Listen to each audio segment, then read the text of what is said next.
From Julio Cruz and Gaylord Perry to Alvin Davis and Harold Reynolds to father and son back to back bombs. From Junior J, Joey, and Edgar with Randy, A Rod, Dan, and the Sheriff to Ichiro Moyer and Mikey C to King Felix, Kyle Cruz, and Cano to the present with Julio, Gilbert, Kirby, and Cal. I don't believe it. It just continues. My, oh my, it's another sports podcast.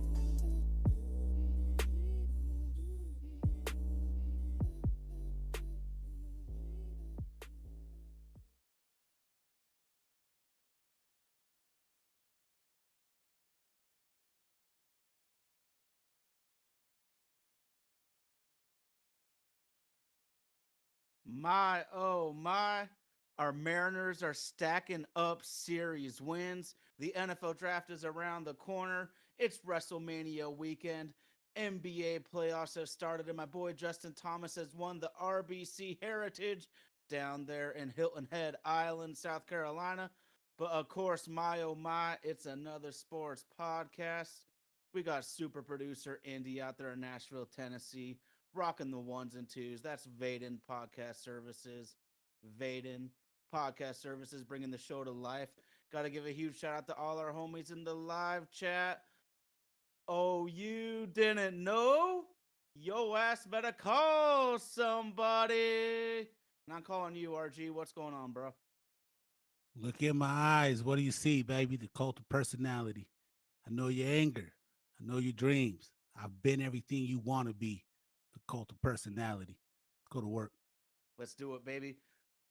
I see Tyson Baxter is already up in here. We'll get to your Orioles in a second. 24-2 though. Holy shit, man. I thought some teams had problems. He's been saying they needed pitching for a while. He's been asking the Mariners to trade some pitching, RG. It's been a little bit hit or miss with our staff recently. They're grinding. They're not dominating. But all that matters, bro, after a 3-7 start, our Mariners have gone 9-3 since. Yeah, they've been playing some really good ball.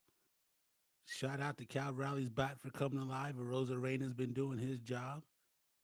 Might have found himself a third baseman, and according to the text you sent out earlier, still are too early in the year to crown anybody. But dude's been out there playing well. And we've had the return of Rowdy Tejas. Guy's been smacking the hell out of the ball for us, man. So good week, 4-2 on the week. We climbed out of the basement into second place. Now keep in mind it is only April 20th. So second place right now is just as good as nothing really. But wait, our offense has finally come back to life and can't complain about that, man. Yeah, no doubt, no doubt. It is kind of crazy to think about this offense because while it's still flawed, they were so terrible the last couple years when it comes to batting average, runners in scoring position. We're still not there, but I'm so glad you brought up Cal Raleigh, man. The man is on a power surge right now, bro. He's now tied for second in home runs for Major League Baseball. Our catcher is tied for second in bombs. He's seeing it. He's driving it. I want to give a huge shout out. You're right. Randy Arozarena, his average might still be dog crap, but he's been clutch. He's hitting grand slams when it looks like we're about to lose. Walk off walks. And I just want to go over where we're looking right now, RG. Mariners are fourth in walks, 19th in strikeouts, first in stolen bases, but 26th in batting average. So clearly, we're struggling to get hits consistently. But if we get the home runs, we keep getting stolen bases. I love how we're aggressive, man. Although there's a fine line between being aggressive and reckless. And one game the Mariners lost recently, I felt they were pretty reckless out there. And when you're a team that can barely hit 220, you really can't be getting thrown out at third base. You know how I feel about playing for home runs, man. I think that's a slippery slope, and when it goes well, it goes well. When it doesn't go well, it can be weeks before it goes well again. The team batting average is the thing I probably would harp on the most. And I know at times it sounds like I hate the team that I love, but I just wish we played all around ball in all phases of the games better. our quote unquote superstar, the guy who has the biggest payroll on the roster, is still hitting a buck 88 and he's under the Mendoza line. There were times I have personally felt that we gave him too much too soon, but still trying to be patient with the young man to be able to figure it out. But the other pieces in the lineup are finally starting to come together. Randy Rowdy Tejas' average isn't the best, but there's been times where we've needed you to be great and you've gone up and have given us great at bats. Haven't really gotten much out of Solano in the pickup. Robles is hurt. Polanco had a good home run the other day. Um, but really, man, it's back on the back of Cal. Cal, and unfortunately, I got to say it, the other hitter that we left out in this hot streak is Dylan Moore. Oh Just gosh, dude's been crazy, unbelievable. But like friend of the show, Eric Neal has said, if Dylan Moore is in your top five of hitting, there's a problem there. So we definitely need to get the work done. We can't have the Julio of last year, even though he ended hot. We need him to be hot early. yeah. So hopefully we can find a way to be able to weather that. But shout out for him, man. 4-2 on the week. Some really good wins. I didn't think we were gonna pull out the game that Castillo started, even though he only gave up 3 runs. He did give up 10 hits. Hmm. We used to call that getting shelled where I come from. But luckily enough, the scoreboard didn't ring like a cash register while he was giving up those hits, and we found ways to win. So all in all, just a great week for the guys, man. Good week for the guys. Plenty of baseball left to be played. Just stay strong. Stay strong. Yeah, no doubt, no doubt. I mean, we're barely even 10% the way through the season, so you're right. We still got a long ways to go. And think about it: 10 games through, I was about to bury this team. So this is how baseball is. But damn it, I'm really liking what we're seeing right now, though, because if you told me that our starting rotation would need the lineup to pick them up this early and that they would actually be able to help out, I would have called bullshit, man. The season's sinking fast. So I'm really optimistic about that. And Rowdy Telez, Rowdy Tellez, depends on where you are in this world, I guess. But, anyways, this dude, man, it ain't a joke though. The last few years he went 35 bombs, then 13 and 13. He already has 4 this year. The main difference in all those seasons was 3 years ago when he hit 35 compared to 13, he had the at bats. So if we could actually give this dude enough at bats, he might be able to hit over 30 home runs. Cal's looking like he's going to go for 40. We know this isn't home run derby. Shout out Tyson Baxter. We need more from Julio. You're absolutely right. I think it will come. And this is just a tough spot when you're the Seattle Mariners because RG, 5 months into Julio's first season, I was like, boy, he's going to be in pinstripes or Dodgers blue in 5 years. And so you're stuck between a rock and a hard place as the Mariners organization because you're either going to lock your guys up early like they've done with Julio and Cal, or they're going to get to free agency and we're never going to see them again. I think the pressure may be getting to Julio just a little bit. Mm, Um, and I really think that we need to change his philosophy at the plate. Let's be patient. Let's I mean, I know he can't instantly become the patient hitter that Juan Soto is, but even 15% of that would help that guy out. mhm, Just let's get up here and everything doesn't need to be a jack. Let's hit the ball hard up the middle, hit the ball where it's pitched. But again, a young man's gonna be a young man. We gotta give him time to figure out no matter how impatient I am, but you know I am, and we've been talking about it for years. The other teams I cheer for are all competing at the upper echelon and on the brink. And I'm just not going to sit by and let the Mariners put me through emotional roller coaster hell throughout the rest of my life. Um, but like we said, it's still early, man, and just whatever it takes to get that guy rolling. The pieces around him continue to do what they do, and if he can contribute to that, we might be we might be looking at something that we can maintain this year instead of what happened to us when we got to June 18th last year. mhm. But we are going to need some help to our pitching rotation. Definitely need Kirby to come back healthy. We're going to ask a lot of the four guys who are carrying it. I don't consider Hancock a part of that rotation yet because he's a little unproven. But if you can just give us a Jack Flaherty for the Dodgers kind of start, where by the time we get to the fifth inning, if we're not down 5 runs, I'll take it from you. Mhm.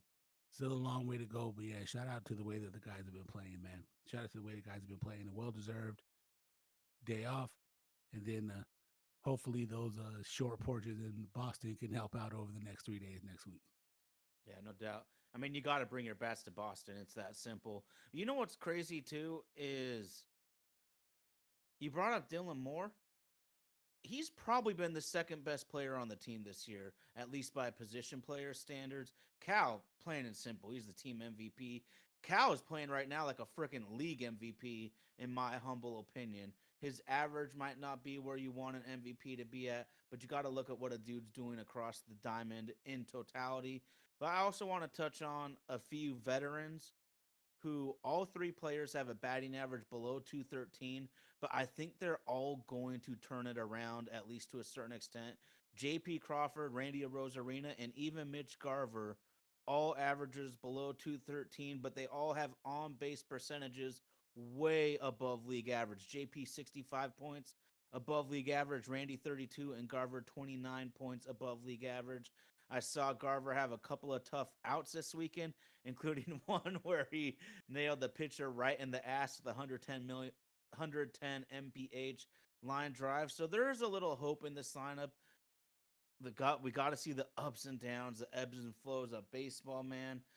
But uh, I just want more from Julio. And you're right though. Maybe if everyone's wanting so much more from him, maybe he's pressing a little bit. But I'm also getting the feeling, RG, that some guys go 1 for 4 every single day. Some guys are just really up and down, and he might be that dude. A lot of ball for him to be able to figure it out still. Maybe it's just let him go up at the plate and have fun. We not no expectations. Go up here, have fun, embrace embrace the struggle. One of the things that I've heard over the last few weeks, and I'm going to harp on, was the saying that pressure is a privilege.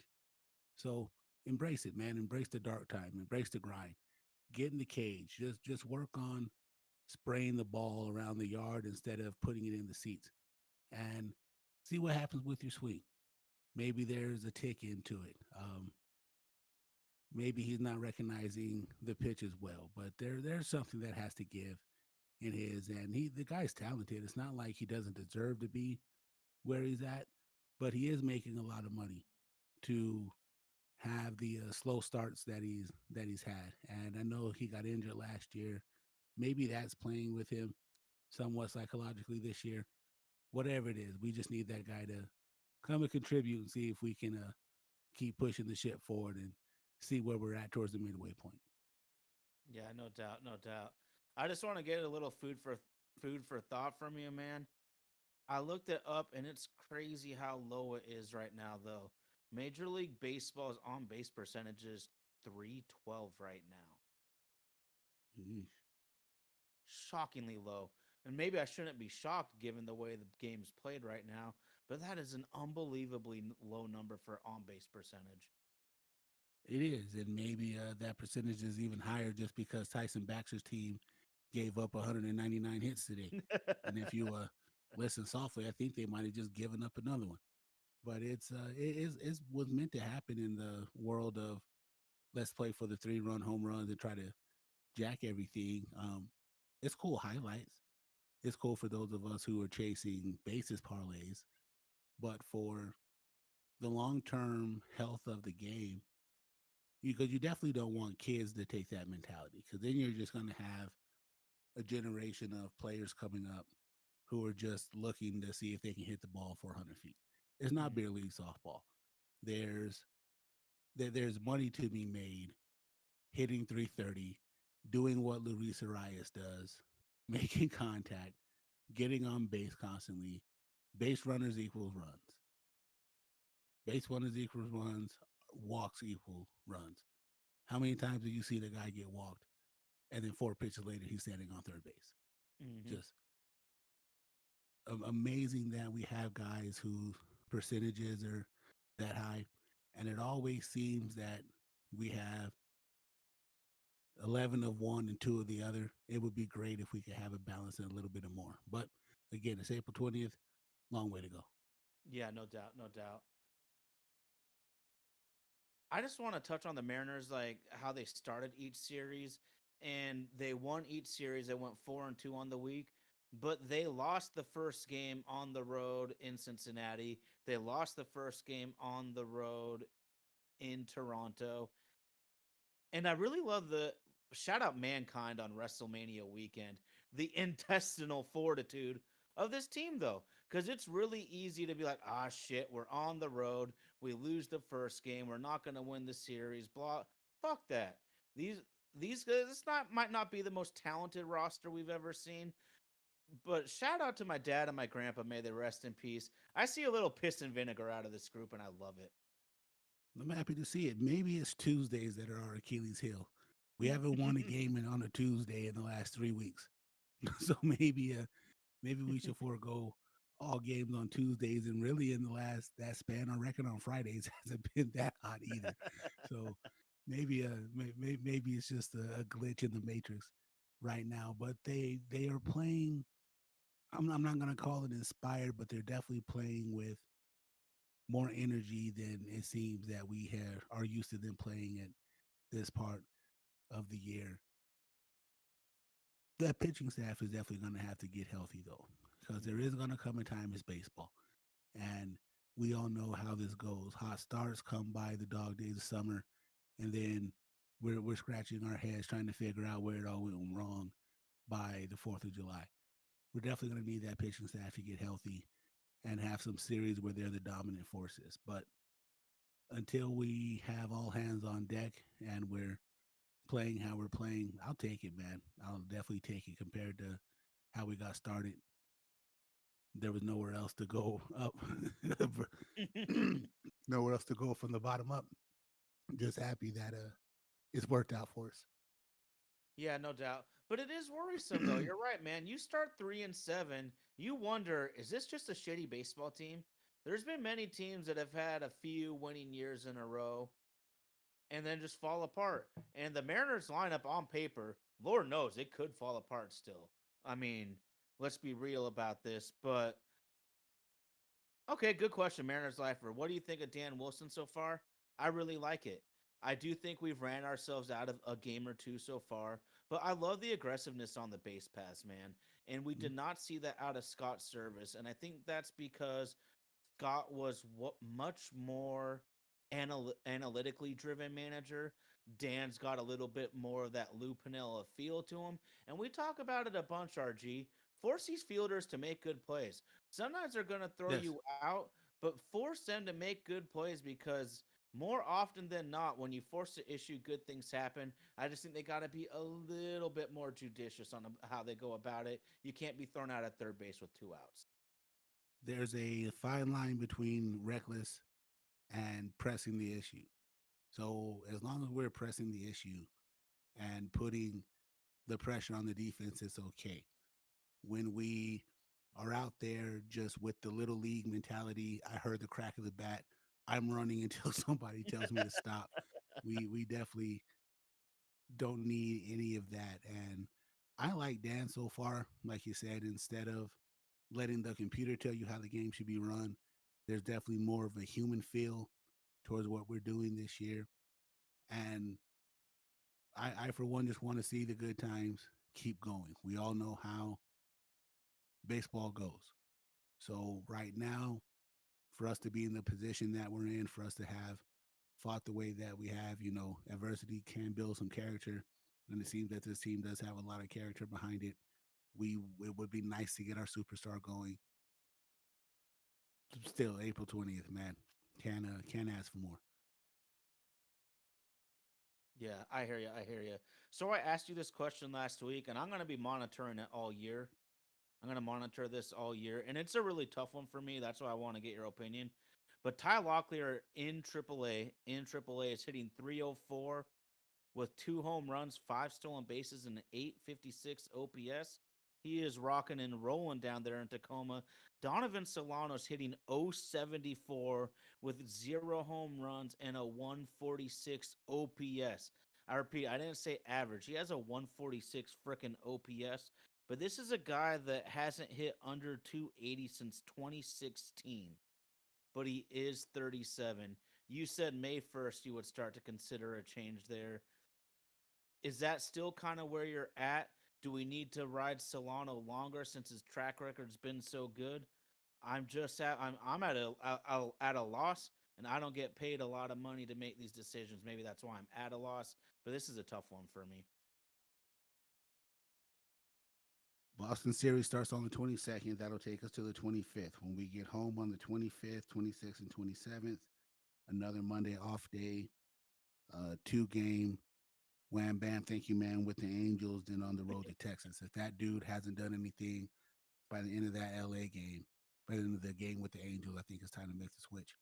But it's that balance again, man, where Locklear is hitting the ball right now. So do we want to bring him up while he's hot and maybe miss the stretch of pitchers that Solano could see that could get him going? And like you said, it's a tough decision to make, but I believe it's Hunter S. Thompson who says he who hesitates will ultimately have his choice showed. Will ultimately have his choice made for him by circumstance. Hmm. So I believe we need to make that move rather sooner or later. And if Locklear gets up and can't perform, it's not hurting anything. I mean, we're replacing a guy who doesn't have a major league average with a guy who doesn't have a major league average. So it's an even wash for me. Yeah, 146 OPS. It sounds like a joke. Um, me and Tyler have 146 OPSs, basically. Yeah, man. But again, baseball is hard. Baseball is Yeah. hard, and again, I wouldn't wait too long to make the experimental play. It's early Hmm. enough in the season where I don't think it would be rocking the boat too much. It's just trying to keep the boat moving forward. Hmm. Yeah. And I think Ty Locklear is in that spot too, RG, where he came up last year.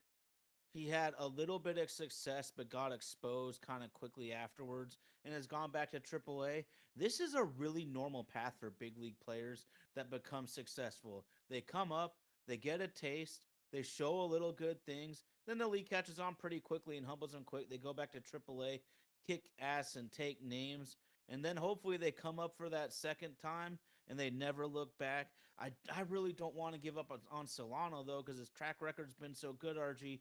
But at 37 years old, when you already only have a millisecond to decide to swing or not, if you lose a millisecond of bat speed, that might be the end, dude. Maybe getting demoted lights a fire under his ass. Yeah. I'd be willing to make the move before this series starts in Boston. To be honest, Hmm. just whatever it takes to make sure that what is good in the offense can stay good, and we're trying to make plays to make it good.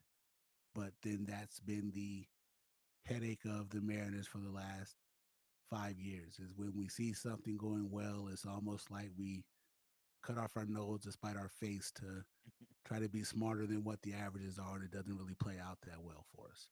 Hmm. I it's I wish I had something I could put my hand on with it there, but I say make the move. I say make the move, but time will tell. Yeah, time will tell. And as an organization, the Mariners want Ty Locklear to be that guy. So we'll see what happens. I'm just so happy that Well, you need him to. Rowdy. You What's need that? him to. Oh You yeah. you need him to because if you're going to think of the well, not so much an "I told you so" moment, but if you get Locklear up here and he performs and performs well, then it takes the pressure off your back for not going out and getting us a $30 million bat that we wanted. Hmm. It may not be a cure all to all, but at least you can show your face and say, "Hey, I told you, let's have faith in this." farms team that we don't want to break up and these pieces that we don't want to move. And it could almost buy you some more time before the executioner comes. They need that dude to perform well. Because now you're going to be in a position with Harry Ford where there's almost not a spot for him for another 2 years. Mm. You gave Cal big money. Mitch is going to be your backup. You can't take Mitch's money out of the lineup. So you're going to need to show something for why you were unwilling to move those pieces that we have that other teams may deem valuable to try to get something done. They need Locklear to get up and be able to perform. But if not now, then when? And if not him, then who? Yeah, that's a good point. And Yes, he's sir. really not that young anymore. He's probably like 25 by now, so Mm-hmm. it's kind of that time where he's either going to do it or he's not, just the way pro sports have gone. We got to give another, you were right though. We quickly shouted out Ben Williamson, who's come up from AAA with very little AAA experience. He looked kind of bad on Sunday. That's got to be expected from a guy that's only played a week of Major League Baseball. But he's already showing off why everyone said he's a fantastic fielder at third base. Mariners desperately needed it. Third base was looking atrocious from a fielding aspect earlier. I love that he actually has a compact swing, RG. You're always telling me, man, why can't these guys just go short two and through and go up the middle?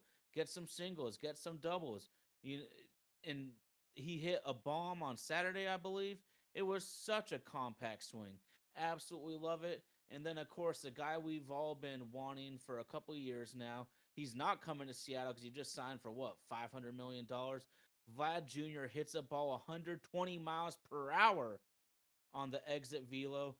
Dude knocks the ball down, picks it up, fires to first, gets the out. Williamson is a fantastic addition, at least at third base. Hopefully, he can just hit his weight and we'll go from there. I just looked up Harry Ford, though, and he's only hitting 238 right now at AAA. I still have really high hopes for the guy, but 238 at Tacoma doesn't lead me to believe he's really ready for the big leagues. But it's also hard to know. We've seen guys like Brian Wu and Bryce Miller have somewhat mediocre to lackluster stats in the minors and come up and do work right away. But I feel pitching's a little different than hitting in that aspect.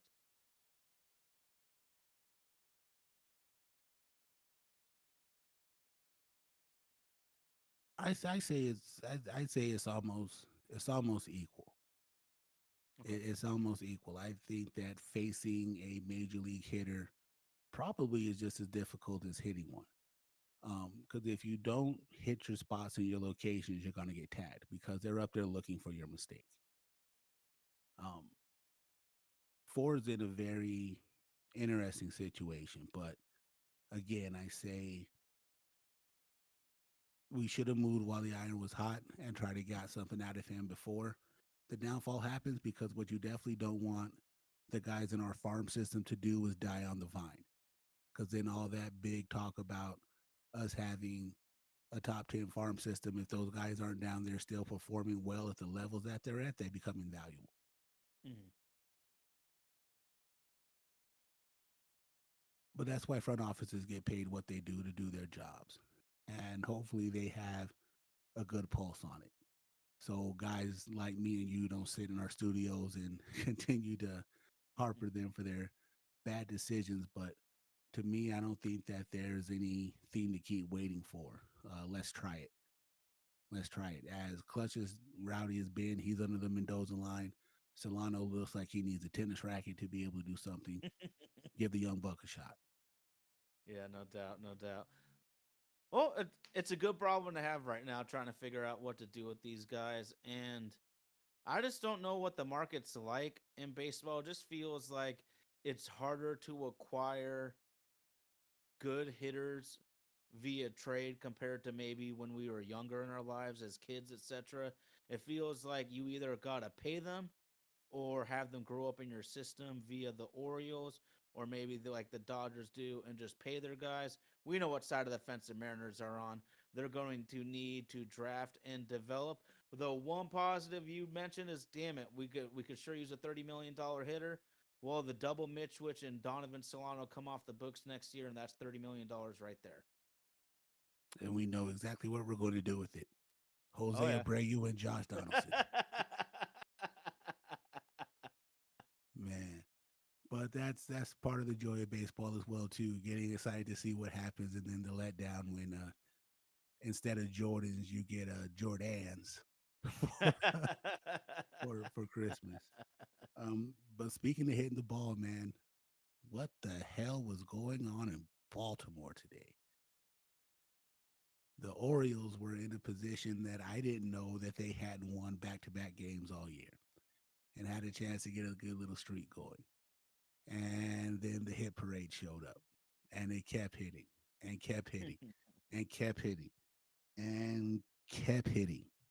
And then just when you thought it was over, they kept hitting and Dude, they kept gave hitting. up three touchdowns and a field goal. Dude, to score 24 runs. De La Cruz had a home run. Marte had a home run. Wins had a home run. And the majority of those runs didn't come from the long ball, is what I'm trying to get at. That's a Mm. good fucking day of hitting baseball right there. Regardless who you were facing, who was throwing what, wood was being put to ball, and guys were moving around the diamond. Would love to see a Mariner game like that. That we score an abundance of runs and it came from guys circling the bases other than us relying on someone to hit the ball out of T-Mobile. Hmm. Games like that don't happen often, but when they do, fantastic to watch. It's also great for team morale, man. Everyone feels so damn good when everybody's hitting. Yeah, hitting inspires hitting. Yep. Or how did our coach used to say it? Hitting is contagious. Yeah. So to see the lineup whip around like that had to feel good for those guys in the Cincinnati dugout. Now, the downside of that is let's see who they have in their next game and if they're able to try to keep it going. Oh, they got Miami tomorrow. They might be in a good position to keep that going, especially against Meyer. But yeah, man, Tyson, they did kind of smack the taste out of your mouth. They beat you down really good today. But that's just how baseball goes sometimes. Sometimes you're the Hmm. hammer, sometimes you're the nail. And we talked about this last week, RG. The AL is so wide open right now. You look at the standings, and almost every team is really close to 500 one way or the other. I have a feeling this is going to be a really fun September for American League baseball fans. We referenced it last week. I don't think there's nearly the parity in the National League. There's a lot of haves and have-nots in that league, but there's a lot of teams that are going to be competing their asses off all summer to try to make the AL playoffs. Mm-hmm. What's going, excuse me, what's going to be fun is not only us living and dying with the Mariners, but if you spent 149 on the baseball package, keep your eye on the NL West. That is going to be real, real interesting as they keep moving forward. The From my count, in the NL West, the Rockies are sub 200. You got the Cardinals and the Pirates are sub 500 in the Central. Surprisingly, the NL East has three teams under 500. You got the AL Central with three teams under 500. The AL East has two teams under 500, but again, Baltimore's only two and a half back after their disaster today. The AL West, we got two teams under 500, but again, there's only a game and a half.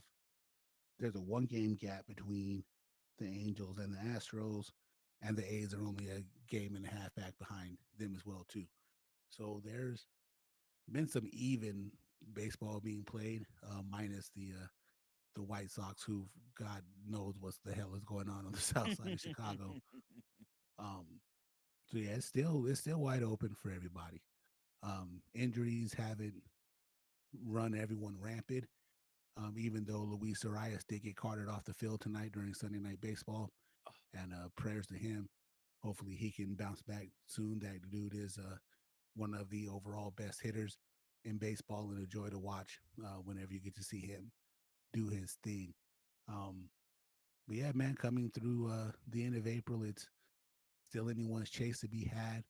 And let's see how much separation that there is in the next few weeks between now and Memorial Day. Hmm. No doubt, no doubt. I just want to touch on one of your least favorite Mariners of the last few years, and I think a guy that fans had an odd attraction to in a way. Jared Kelenic, once a top 10, top 5 type of prospect in all of baseball. You see what happened to him the other day? Dude I don't hits give one a off the damn what happened to wall. Jared Kelnick. No, but this is a little bit of a cautionary tale though for the Mariners, and they had these guy 10 in the top 100 prospects. But this dude was like a top 5, top 10 type of guy. He's hitting like 170 this year. He hits a shot off the wall, but he's hot dogging around first, gets thrown out at second, and this is why RG you always bring it up about your suspect about the prospects. And this is why though, man. I mean, this is Kellenick was your quintessential everyone in baseball thinks this dude is going to be a stud, and it is not happening at all, not even closely. So this is why you're right. Sometimes like you don't want to trade your whole system, but at some point, you got to trade a couple of guys because the odds tell us that even the best prospects are going to fail half the time. If I'm Jared Kelnick, unless I hit a ball to the top of the light stanchion, I'm not hot dogging shit. Yeah, no Because you doubt. haven't earned the right to do a fucking thing other than keep your head down and act like Ichiro on the base pass. Just not have hadn't wasn't a fan of that guy when we got him. Wasn't a fan of that guy when we had him. Not a fan of him now that he's not on the team. Just I just don't get it, man. You're blessed to have a position that's sought after. How many stories have we heard of guys that have spent 17 years in the minors, Mm-hmm. never got a major league at bat? Or even the guy from Pittsburgh who got 17 years in the minors, got his major league at bat, and was so overcome with joy and emotion to finally say, hey, I made the dance. And then you got this guy who was a hot, sought after prospect who just hasn't done a damn thing to earn his spot. And he's just warming up a seat for someone to come and take. Whatever happens to that boy, good for him on out. But yeah, if we never talk about Jerry Kelnick on this show again, I'd be more than pleased. I had to bring that up. I had to bring that up just because it was on my baseball highlights page I was looking at. I was like, "What's this? Oh, bro." It's one of those ones like you said, you're in no position to be doing that. I was disappointed when I saw Barry Bonds do that kind of shit, and that's Barry fucking Bonds. Say what you will, there's a little bit of difference in stature with those two, and I was disappointed in Barry. So you're man, you gotta do better, bro. I mean, your job is on the line. Do you want to go back to riding buses or do you want to stay in five-star hotels? You're on that borderline right now. And you're right, Mariners Lifer. The tweet that Acuna deleted made that much more interesting. Call his whole team out for for their lack of giving a fuck, basically. And that's the type of leader you want, though. And Acuna is showing you why he's an MVP caliber player while he's Mm-hmm. rehabbing, watching this shit go on like I never will. I never will do that to my team. Just give a damn. Respect the position you're in and go for it, especially if they're little league statues that have better at bats than you have in your career. The hell are you out there doing, Kelnick? Eh, it's baseball, and it shows how quick it can turn, though, man. The Braves were champions just a couple years ago. They look they're in trouble this year. So this is why some people are like, "Oh, wait till next year." Wait, next year's never promised. This is pro sports, where even if you have a really good team one year, you can bring that same team back the next year and have completely different results because the other teams are doing everything they can to get better and kick your ass. Also, Yep, and just remember, in their short existence, even though it's not as short as it once was, the Rays, the Rockies, and The Rays, the Rockies, the Diamondbacks, and the Florida Marlins have all been to more World Series than the Seattle Mariners. Oh yeah, true. Excuse me while I go cry. It ain't easy being a Mariners fan, man. We know that shit. Definitely not, bro. Definitely not. But it is baseball season. Happy to have baseball back. And I gotta be honest, it's one of my favorite times of the year where the NBA and NHL have started their opening round of the playoffs. And if you are an NBA fan, it is 82 games of why the hell am I watching this shit just to get to this weekend where there's actually going to be effort put into basketball over the next 2.5 months. Anything stick out to you from kind of glancing over the NBA and NHL? How about those Matsumoto Thunder, baby, down there in Oh Oklahoma City? boy.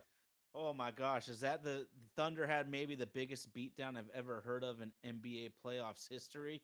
I don't know what could top that. They were up by like 50 or 60 points at one point. So, we know the Thunder are really good. The one thing I know is I hit the 40 mark this year, dude. And so I definitely want either the Lakers or the Warriors to win it all. I definitely need the Thunder to not hoist the trophy at the end of the year. But holy smokes, I gotta say this. We were talking about this when that Luca Davis trade went down. The Lakers, are they going to have any defense? Are they going to have any athleticism? I think the Lakers could knock out a lot of teams in this tournament, but I don't know if they have a chance with this T Wolves athleticism, man.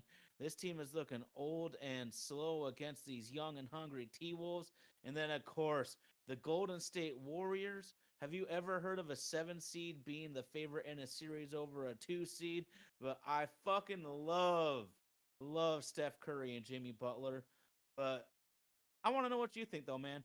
Because I'm just a player hater from the outside, hoping the Sonics come back. So I just cheer for who I want to cheer for. I know you're a Suns fan. What are you looking at since your team's on the outside looking Well, who knew that Jimmy Butler, Steph Curry were the teammates who we never knew we wanted?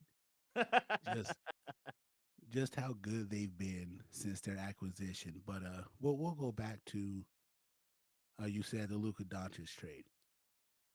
If you were Nico Harrison, you have to be the most hated guy in the state of Texas right now. Yeah. I wouldn't leave my house because it may not be safe. Yellow Beezy may have more people looking for you on the freeway than he had looking for MO3. Shout out to MO3 and may you rest in peace. But Nico Harrison, man, I don't know if there's been an executive that has had a worse 2 months in the league than him. You make a trade that makes the city hate you, and then in the game to get you into the playoffs, the guy you traded for gets hurt, and there goes any hope you have of winning that playing game. I don't know if you've seen a picture of his face. Matter of fact, I'll text it to you so you can all can see it off the camera. When AD goes out of that game, you can what was that old Simpsons cartoon where he says you can see the moment his heart breaks. just, man, just so much pain there. But again, you never know um, when it comes to these guys, especially guys in the NBA. I know we give AD a lot of grief, but to be that big and once you do get hurt the first time, it just opens up Pandora's box, man. And whoever knows if you'll get back to being the player that you once were. And what's sad about AD is when he is healthy and playing well, he's easily one of the top 10 guys in the league. It's hard to Mhm. defend that dude wherever he's at. He can stretch the floor, makes it difficult for you. You aren't out rebounding him. Makes it really tough. Makes it absolutely really tough. But geez, I'm trying to get this thing to send to you guys. I want you to be able to see it. But yeah, just look at the pain on his face when he's watching AD go to the sideline. Oh. And he, in that moment, he's thinking, maybe I should sell my house. Maybe I should quit and go work at Wendy's. Um, but yeah, the Thunder man came out and put an all time whooping on him as the number one seed should. You got Steph Curry and Jimmy Butler playing like the Warriors are trying to make a run to go back to it. I still think if the conspiracy theorist in me has my idea about how the playoffs is scripted, I think we're going to get a Celtics Lakers NBA final, but we'll definitely see who can step up to not make that happen. The series that probably is going to be the best in this first round is Denver Houston. I mean, it's Yeah. Denver the Clippers. Because that was probably the most even match game that we had, and Joker's just a beast, man. Joker's just a beast. I think Shea deserves the MVP, but Joker's going to go down as an all-time great with the Zach Randolph vertical. Mm. And if you don't know what a Zach Randolph vertical is, I mean that guy would struggle jumping over a phone book. If you don't know what a phone book is, I'm gonna smack the shit out of you because that means you're 25 and under. Oh man, I love me some Zebo, man, for real. I like that you brought up the Nuggets and Clippers though, because this guy gets some hate sometimes. But Russell Westbrook, dude, that's an NBA player I really appreciate. His skill set isn't necessarily my favorite, but in a league full of load management, this dude plays hard every night and was critically important down the stretch for the Nuggets to somehow come back and get game one in overtime. So, and Russell Westbrook, here's some great trivia for you. He was actually drafted as a Seattle Supersonic, even though we never played a game in Seattle. Well, they need to change that and then say that he was drafted by the Thunder. Because it's been so long, I don't even know what a supersonic is. No, but the thing with Russ, I believe you got to get that guy to calm down because he's the greatest liability that's ever existed in the last two seasons in the NBA. Is there ever a player like, no, Russ, don't. Hey, man, that was a great shot. Or then 2 seconds later, it's, oh my God, what are you out there doing? Just, but you can't deny the career that he's had. I mean, before Jokic went on this run, Russell Westbrook was only the second player ever to average a triple double for a season, and was arguably top box office when him and Durant were doing their thing when they were younger out there in Oklahoma City. Um, but yeah, I think that the Nuggets, Rockets, I mean, I keep saying Rockets because I keep thinking James Harden on the Rockets. Nuggets Clippers is going to be the matchup of the first round. And if you get a chance to watch any of that, it's going to be some good basketball. Yeah, no doubt, no doubt. Well, it's fun, man. I love the NBA playoffs. I've basically kind of tuned out to the regular season the last several years of my life, but I always come back for the playoffs without question. And you and everybody else, the regular season is a hard product to watch because it's just a 3 point shooting contest. But there's Hmm. actually adjustments that get made, defense that gets played, some good games that'll be happening, and yeah, it'll be fun to watch. It'll be fun to watch. My sons, my sons are in a very terrible predicament moving forward, and who knows? Hopefully, we don't start one of those stretches again where it takes us 10 years to get back to the playoffs. Hmm. But I would have never thought that of all the teams that had KD, we wasted his potential more than anybody else did. Um, the the signing of Bill is probably the touch point of the whole conversation because then we need to give 50 million to another guy instead of being able to break that out and get more pieces to keep around Hmm. Booker and Durant. They felt it was necessary, and here we are on the other side of that, where next season it's obvious we're not going to be able to keep them. Um, Bradley Bill has a no trade clause, and then you're also going to be asking Devin Booker in year 11 to possibly be a part of a rebuild. And if I'm in his position, I'm going to laugh at them and say, get me the fuck out of here as fast as possible. Hmm. So, Suns are in a very interesting position moving forward. But we'll hear more about that once we get closer to June or July. Hockey playoffs have been interesting for it. I didn't know that according to ESPN Bet, the odds-on favorite on ESPN Bet to win the Stanley Cup playoffs were the Colorado Avalanche. And boy, did they come out and play like it the other night. Mm. Just stomped the hell out of the Dallas Stars. Went up 2-0. Dallas fought back. Got another goal. Dallas fought back, and then just the ass whooping ensued from there. Just poured it on them in the third. The thing you should know about hockey playoffs, if you don't follow them, is almost every series goes 7 games.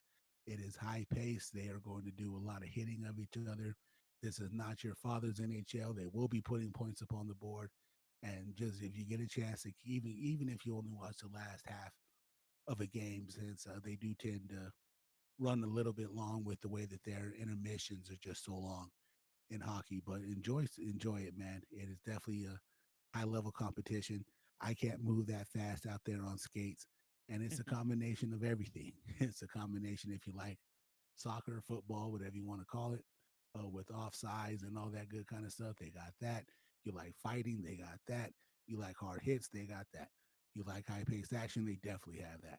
So it is a great time of year to be a sports fan. Now that baseball is rocking, we got the playoffs going, and even golf has been a very entertaining watch the last 2 weeks. I don't know if you got to see any of the heritage today, but the final hole came down to the playoff again between Justin, Justin, God is it?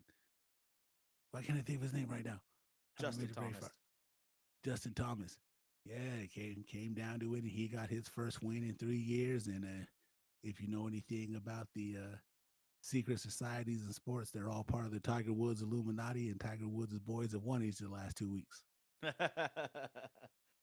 Well, when it comes to golf, man, there's if you're a fan of golf, there will be nothing more exciting than a playoff walk-off birdie. I watched about 2 holes of this tournament, and it was the last two, or I guess 3 holes. And I watched 17, 18 in the playoff because you know how I am. I'll keep my eye on my phone just to see is it going to be worth turning in Sunday afternoon, or am I going to want to do something else? I'm like, I got to tune into this shit. I'm a Justin Thomas fan. You're right. He hasn't won in a few years. A walk-off birdie. How incredible is that? But I want to go back to hockey really quick because you're right, the excitement of the NHL playoffs is unmatched. We have only seen our Seattle Kraken make it one time. They had a giant upset in the first round over said Colorado Avalanche, and Western Washington was on fire for that playoff run. Your favorite team, the Washington Capitals, with now the number one goal scorer of all time, is playing one of the more historic teams in the Montreal Canadiens. Talk to me about that series, bro. The turnaround that the Capitals had, because we snuck in the back door to the playoffs last year, needed a win and other teams to lose on the final day of the regular season. And sure enough, that combination got cracked and we snuck in the back door to make the playoffs.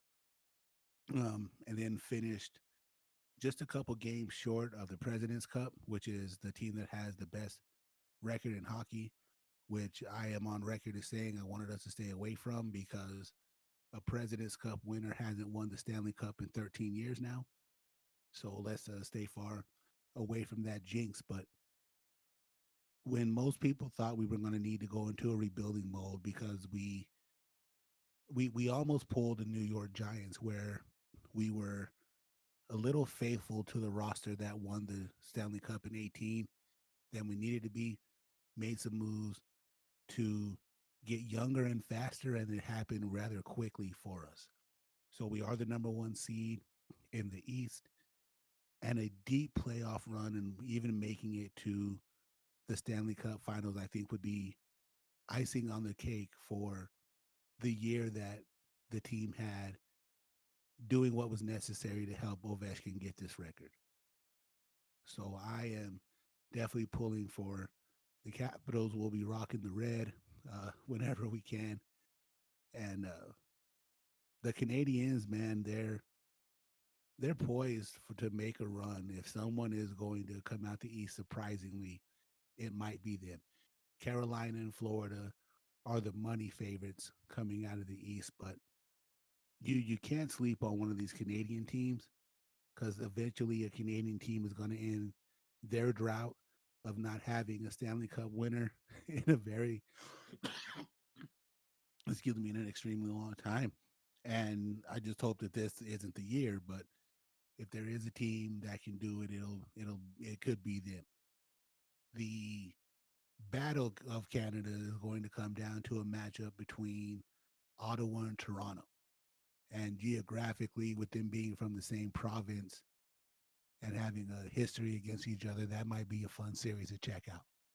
Um, Brady Kachuk, who was one of the stars of the Frozen Four tournament for the U.S. team, this is going to be his time to shine to see if he can duplicate what his brother has done in Florida, making a run to the Cup Finals the last 2 years and getting to hoist it. It's a good time to watch some sports, man. It really is. So get into it, enjoy it, crack a beer, roll one up since it's 420. Do what you got to do, enjoy it, man. Hell yeah, hell yeah. Well, thanks for the hockey talk, man. You know me. I thoroughly enjoy watching it, but unlike the other sports I watch, I don't really understand the strategies at all. But that just shows you to me how fun playoff hockey is because there is a huge sports audience that doesn't know what the hell they're watching, but sure enjoy it. And I'm one of those guys. Absolutely, man. Absolutely, it's fun. How could you love sports and not love the Stanley Cup playoffs? One of the Mhm. most exciting tournaments that's around. Um, the other big theme this week, I said in the pre-show I wasn't going to talk about it. WrestleMania did go down in Las Vegas over the last 2 nights, and I know some of the guys who would be interested are in the chat tonight since we got to a late start because I was watching WrestleMania. The unthinkable did happen, and John Cena won his 17th world title tonight. That's all I'm going to say about it. You can't see me. Apparently, they can't.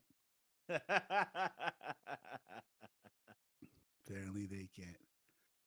Oh man, fun time to be a part of sports. Hope that everyone had a good Easter weekend with the family and got to check out some of the Coachella performances. I was telling them off mic.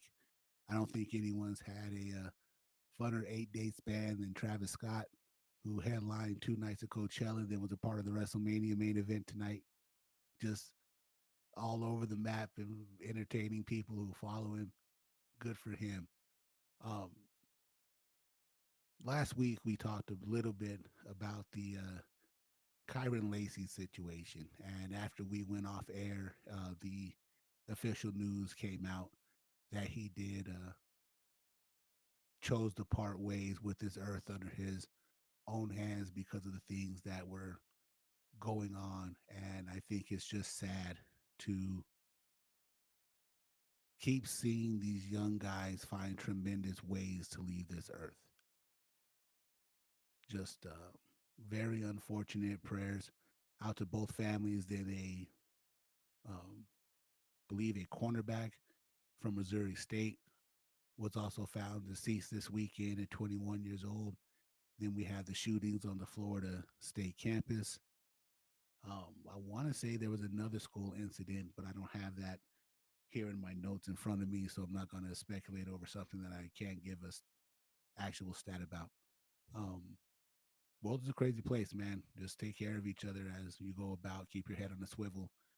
I found myself watching the documentary last night, and it had been 30 years since the Oklahoma City bombing, Mm. and I was 11 years old when that took place, and I got to thinking about the things that I've seen in my short life. And this world can be a crazy place to figure out sometimes. So again, take care of each other, enjoy the distractions that sports can be, and just focus on the athleticism of it and not the propaganda that they try to sneak into you every now and then too, because it is enough to make you go crazy. Well said, bro. Yes, sir. Anything else you got for the people? Oh man, I'll just say like kind of I'll just piggyback with you for a minute. Just love your people, man, and enjoy your life. I've kind of been nerding out on some Neil deGrasse Tyson lately, and he's been one of the things I was listening to is he was talking about like from an evolutionary, from a species, from a planetary point of view, how unbelievably against the odds it is for you to even exist. So love the life you have, man, because the odds for a person to even exist is lower than any of our brains could possibly comprehend. And dude, love your people, watch your sports, listen to your music, enjoy this shit, man, because it's gonna go by quickly. Absolutely, man. Absolutely. Find ways to find ways to break away from the nonsense as well too, and keep your eyes on your money. I guess that's Hell yeah. what I try to get on as well too. Man, if there's nothing else you got for it, man, let's go ahead and put the nail in the coffin for this week. Just a reminder, next week we will get to another late start too. I don't It's one of my weekends where I have a 12-hour shift on Sunday, so our start time will be pushed back, but we do hope you take out the time to join us. This is, as always, this is My Own Bias, another sports podcast brought to you by the good folks at Vegan Podcast Services. Couldn't make any of this happen without our super producer, Andy, with the magic tools that bring us live to you each and every Sunday. We tried our best to make that 5:30 start time, but sometimes sporting events take over and work and life take over. But we're always grateful for those of you who take the time out to join us, whether it's in the live chat or downloading these episodes. These episodes will be made live for you, available coming Tuesday morning, wherever you get your favorite podcast from. We'd like to give a big shout out to our social media director, Miss Katie Matsumoto. And I did get my own bias, another sports podcast t-shirt over the weekend.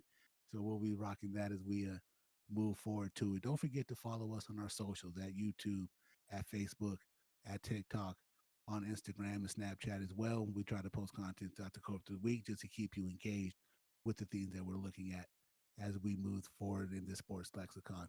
Gonna make this happen again without the good folks of Vaden Podcast Services. Shout out to you, Indy, for all you do. We hope you get well soon. The guy in the back where Seattle Mariner hat is my homie, Ty Talks 24, representing Lake Stevens, Washington. The guy who makes us happy. That's Death to Indy. Don't forget to check out his YouTube page, coming to you live from Nashville, Tennessee. You know me, dog. I hold it down for the Cinco Settle Cinco, representing the 505 each and every week. Your boy RG. And thank you for joining us for another episode of My Own Bias, another sports podcast.